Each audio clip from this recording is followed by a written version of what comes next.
6 मार्च 2024 दशा का पूरा इम्पैक्ट देखेंगे। ठीक है जी।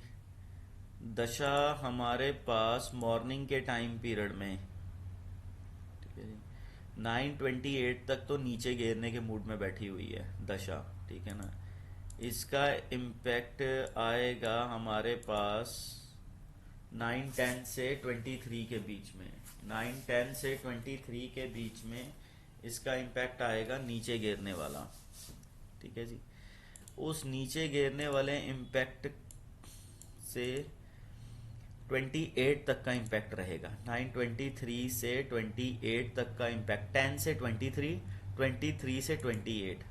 फिर उसके बाद उसका इम्पैक्ट जारी रहेगा 9:28 से लेके 9:54 तक। 9:54 तक जारी रहेगा। फिर 9:54 से ये उठना शुरू करेगी 10:37 तक। इस 10:37 का जो सिस्टम है, ठीक है जी, जो 10:37 का उठना सिस्टम है वो 10:12 तक ही रहेगा। 10:12 से लेके फिर 10:37 तक ये गिर जाएगी, 10:12 से लेके। ठीक है। अब 10:37 के बाद फिर ये उठने के मूड में बैठी है 11:08 तक, और जो ये 11:08 तक उठेगी वहां भी 10:37 से लेके 10:48 तक ही उठेगी। 10:48 से दोबारा गिरेगी और फिर 11:08 तक गिरेगी। तो इस चीज को समझना। ठीक है जी। अब क्या होगा, फिर उसके बाद कैंडल बनेगी 11:08 से लेके ये 12:26 तक का ऊपर उठा रहा है, बट ऐसा नहीं होगा। 11:08 से लेके कैंडल सपोर्ट ऊपर की 11:30 बजे तक रहेगी, 11:30 तक। 11:30 के बाद फिर गिरेगी ये। जब 11:30 से गिरेगी तो फिर ये बेसिकली कब तक गिरेगी, 11:30 से गिरते हुए ये गिरेगी 12:15 तक। ठीक है जी। 12:15 तक गिरेगी। 12:15 से लेके ये फिर उठ जाएगी, फिर उठ के 12:15 से लेके 12:26 तक उठी रहेगी।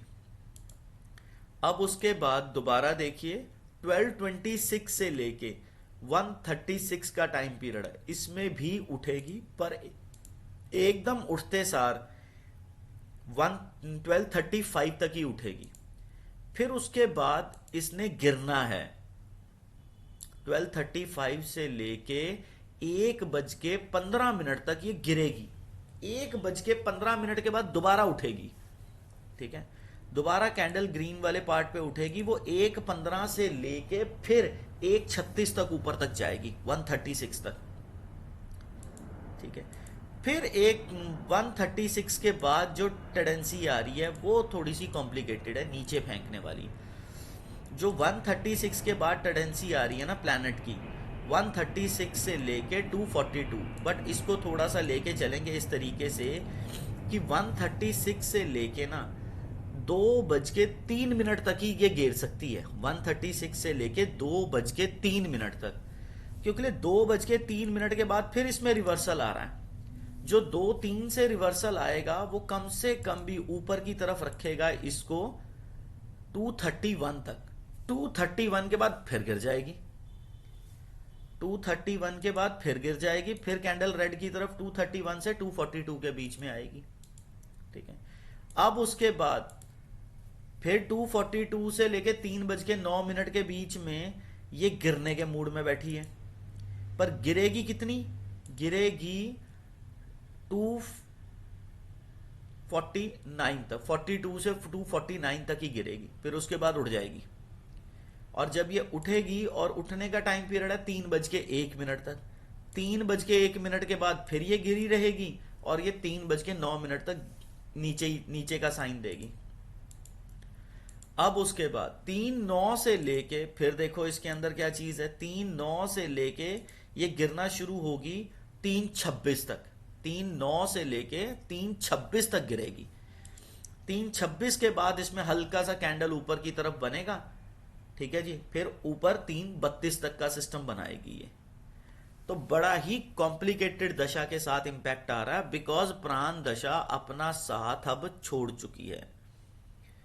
प्राण दशा अपना साथ अब छोड़ चुकी है।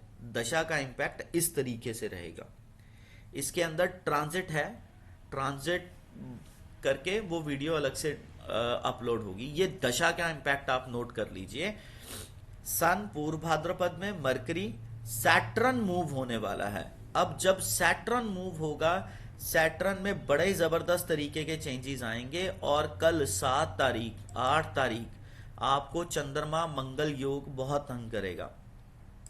और इसमें दिखा रहा है कि बॉम्बे के सिस्टम से सैटर्न शिफ्ट होने के मूड में बैठा हुआ है। सैटर्न 8 और 9 को शिफ्ट हो सकता है। ठीक है जी, तो लेट्स सी कि उसका इम्पैक्ट बहुत ज़्यादा आएगा। सैटर्न 8 तारीख को शिफ्ट होता हुआ नजर आ रहा है रात को, सतभिषा नक्षत्र की 4th पदा पे। ठीक है जी, इसका मेजर इम्पैक्ट आपको 11 तारीख को मिलेगा। मेजर इम्पैक्ट इसका आपको 11 तारीख को मिलेगा, बिकॉज ये एक सिस्टम में आएगा 11 तारीख को। 11 तारीख को आपको गैप अप गैप डाउन मिल सकता है, बिकॉज चंद्रमा ही बेसिकली उस टाइम पीरियड में मून, मरकरी और केतु के ग्रहण से मिलेगा, गैप अप गैप डाउन से। कितना? 11 मार्च को, 11 मार्च को। तो बड़े ध्यान से, ठीक है जी। और आने वाले 2 दिनों में 7 तारीख को देख लेना, क्योंकि अमावस का इंपैक्ट भी आ रहा है। Moon day by day malefic हो रहा है। 11 मार्च का gap up gap down mind में रख के चलना।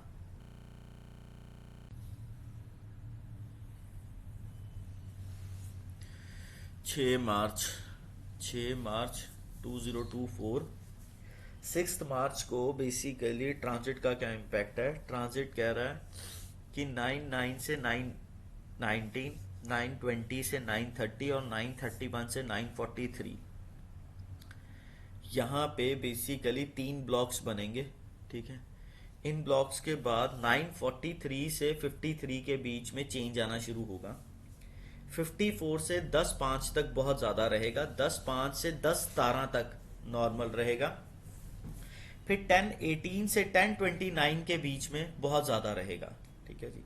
फिर 10-30 टू 10-41 के बीच में इम्पैक्ट रहेगा। 10-42 से 10-53 के बीच में कम रहेगा। 10-54 से 10-6, 11-6 और 11-7 से 11-19, यहाँ पे भी ट्रांजिट का इम्पैक्ट बहुत ज़्यादा रहेगा। ठीक है, 11-20 से लेके 32 के बीच में नॉर्मल, 33 से 46 नॉर्मल, 47 से 11-59 बहुत ज़्यादा इम्पैक्ट रहेगा। ठीक है, यहाँ डाउन जा सकती है। 12 से लेके 12-13 के बीच में भी नीचे की तरफ खींचेगी, बट दशा सपोर्टिव हो तब। 12-14 से 12-27 का नॉर्मल, 12-28 से 41 और 42 से 12-55, यहाँ पे दशा का इम्पैक्ट और ट्रांजिट आपस की फाइट है, दोनों की दशा को ये खराब कर सकते हैं। फिर 12:56 से लेके 1:10 तक नॉर्मल रहेगा।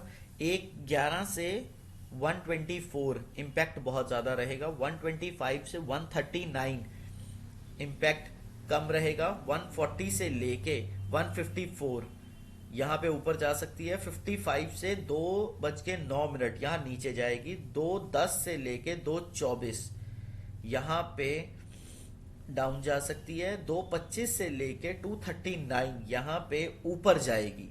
रीजन यहाँ पे मरकरी का बहुत बड़ा वेद आ रहा है। ठीक है जी, 240 से लेके 254 नॉर्मल, फिर 55 से लेके 3:8 यहाँ पे भी सन और मार्स का वेद बहुत ज्यादा है।